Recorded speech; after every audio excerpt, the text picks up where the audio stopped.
Hello everybody, and welcome to the Romancia podcast about the magic of books. I'm Josh, and today I'm talking about Scythe by Neal Shusterman, the first book in its series.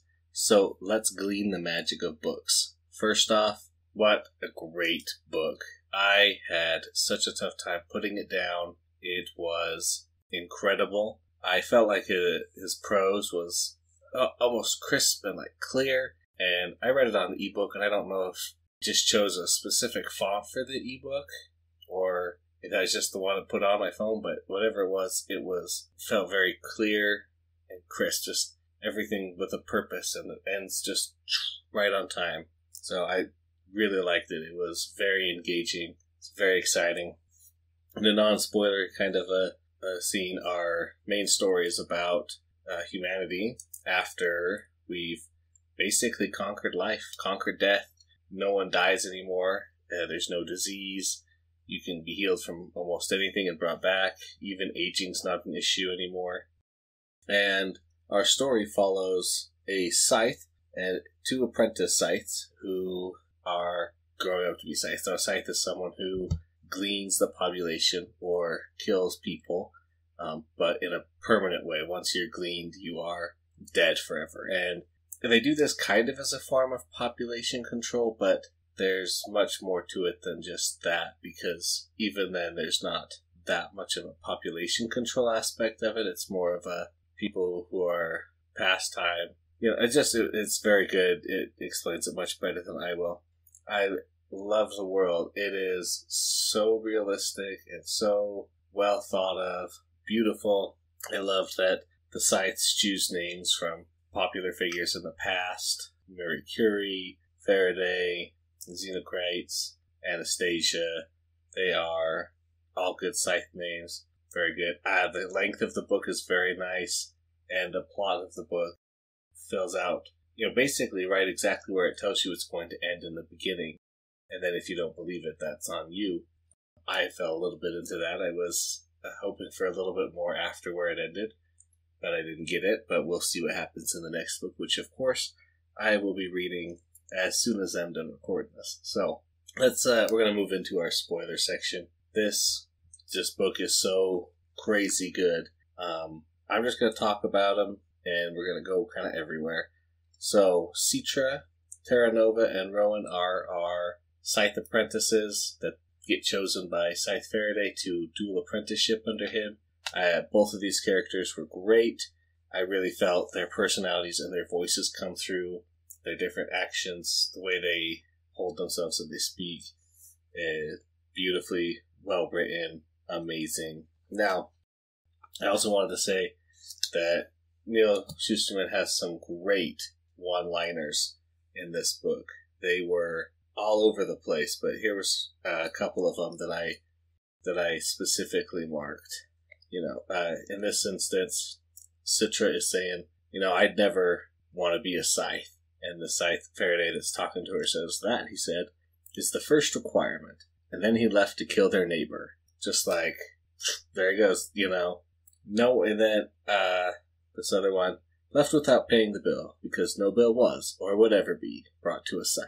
Just so crazy. And I really liked how realistic he got about the world, that yes, people would try to curry favor with the Scythes, because the Scythes can grant immunity for a year from gleaning, but they are not supposed to. They have their rules. They're not supposed to glean with malice or bias.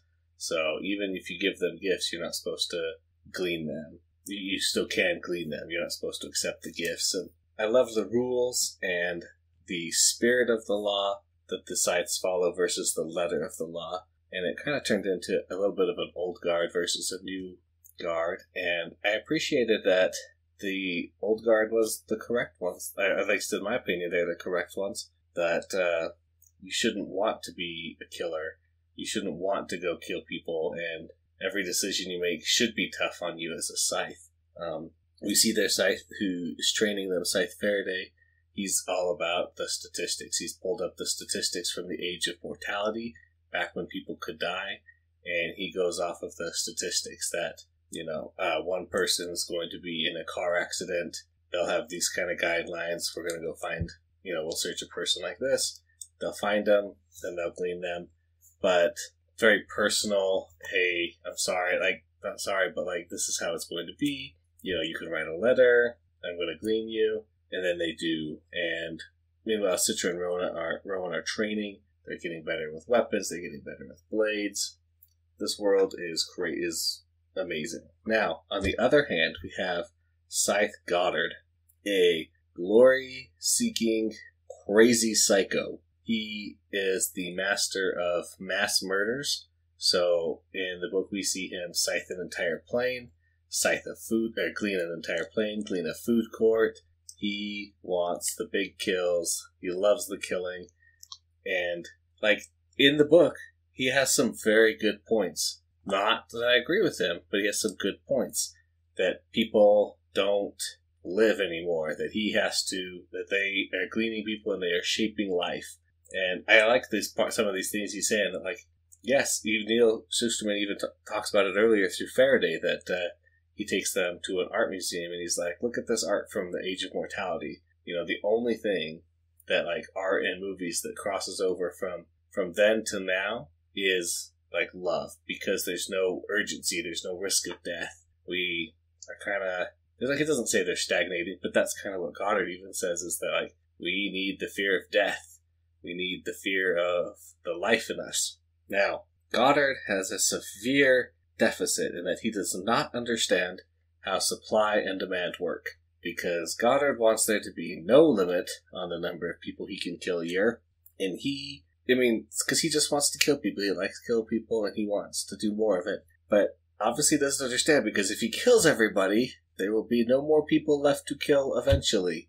And I am glad that Rowan killed him. I was so surprised that happened when it happened. That he killed him, saved him before the ambudrone could get there and take them back to a hospital for revival, and burned them, because if your body is destroyed by fire, you can't be brought back. So good. I love that. Oh, but poor Volta. Poor Volta, who has been forced to be with Goddard for so long, who has a conscience and doesn't want to be a mass murderer, but he's stuck with Goddard and his crew. Yeah, so sad that he chose to commit suicide, which is the only way a scythe can choose to die, because scythes aren't allowed to kill other scythes. So, and then it comes back to these 10 rules that the scythes have, and they're pretty good rules, but if you stick to the spirit of the law, then you're a good scythe, in my opinion. If you stick to the letter of the law, it depends on which letter of the law you're breaking. You could be a very bad scythe, because Goddard obviously doesn't stick to the spirit of the rules. He goes by the letter. Oh, I don't technically own this villa that I'm in. I just happened to promise the guy that he could have immunity for a year. Every year I lived here, and he could be my pool boy, and just so exciting. And I loved that the Thunderhead, the cloud, has evolved and grown and takes care of all of humanity, basically, and that he finds a loophole to talk to Citra when she's dead. It's like, hey, you're dead, but I need to talk to you.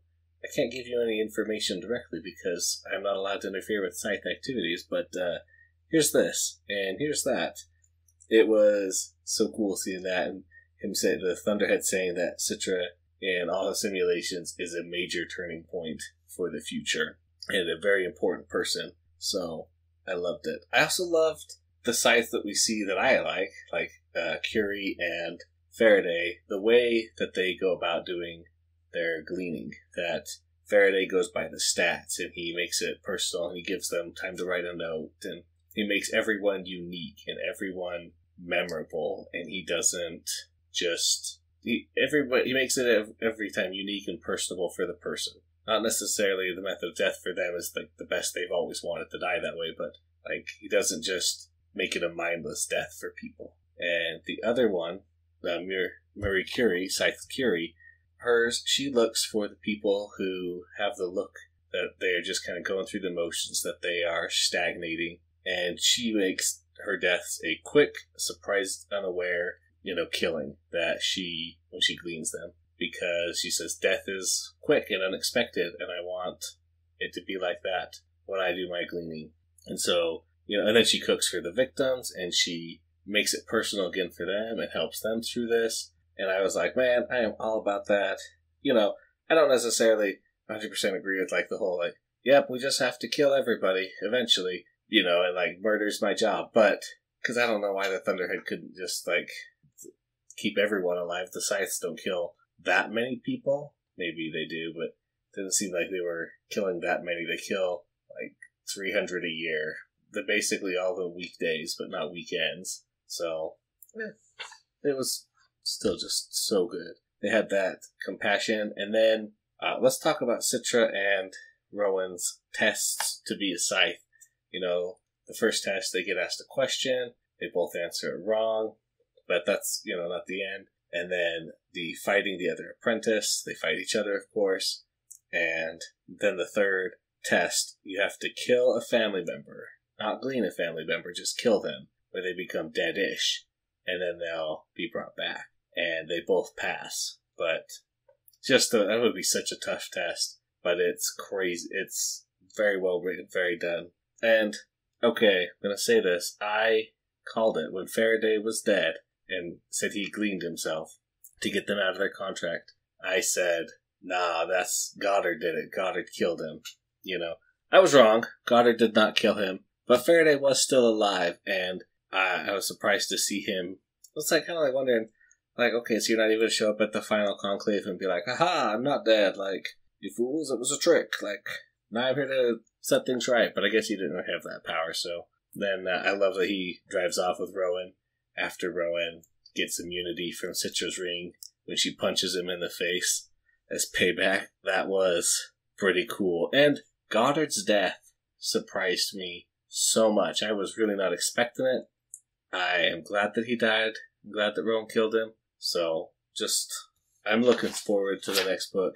It promises to be a good one. I've heard that the series kind of goes a different angle after this book, but we'll see what happens, and we're going to keep going. So, I think that's going to wrap up my discussion of Scythe by Neal Shusterman. Thanks, everybody, for listening. Thanks to David Hilowitz for the intro and outro music. If you've got any questions or comments, please send those to libromancypod@gmail.com. Please like and subscribe wherever you get your podcasts from. And remember to glean the magic of books.